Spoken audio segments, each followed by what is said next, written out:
We begin this evening with a major developing story. 5 people have died in a single vehicle crash on the east-west leg of Highway 2000. The crash, which happened in the vicinity of the Old Harbour St. Catherine toll, also left another 14 people treating various injuries. Dwayne Anderson has this report. Signs of disaster on the soft shoulder and grasslands of Highway 2000. A mangled vehicle bearing the route Mandeville to Kingston, scattered pieces of parts, and people laying flat, some writhing in pain, others motionless.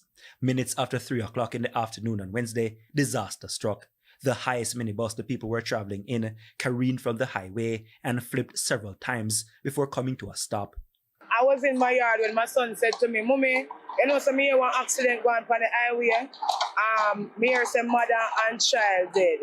When I come out here a while ago, I see police and stuff. One man was on the ground, and they say the driver, and I didn't see them pronouns on the ground, but me hear that other rest of people rush to the hospital." Vice Chairman of the National Road Safety Council, Dr. Lucian Jones, gave confirmation of the gut-wrenching news. 5 persons have died,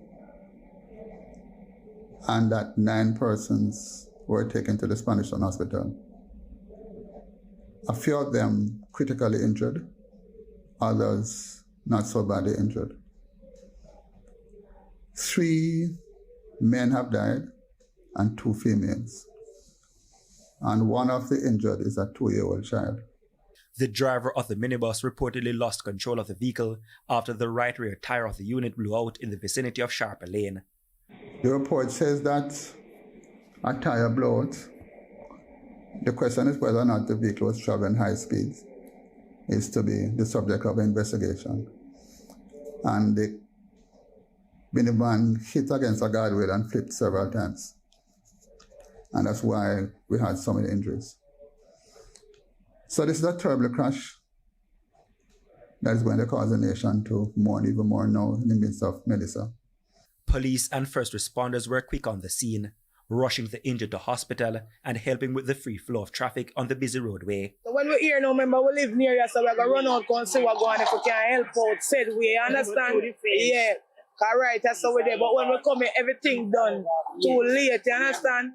I tell you, it's just because school put them here sitting at the bus. The fatalities from this crash have pushed the number of people killed on Jamaican roads since the start of the year to 342. Coming at a time when for a number of days we had no fatalities reported by the police. So this is a sudden jolt and a reminder to all of us that we need to drive on the roads with extreme care and to slow down and to make sure that the vehicles in which we are driving and the drivers who are driving these vehicles ensure that we have safe vehicles, to ensure that people are buckled up, and to ensure that there's no speeding on our roads, because all of these things can cause crashes. Dwayne Anderson, TVJ News.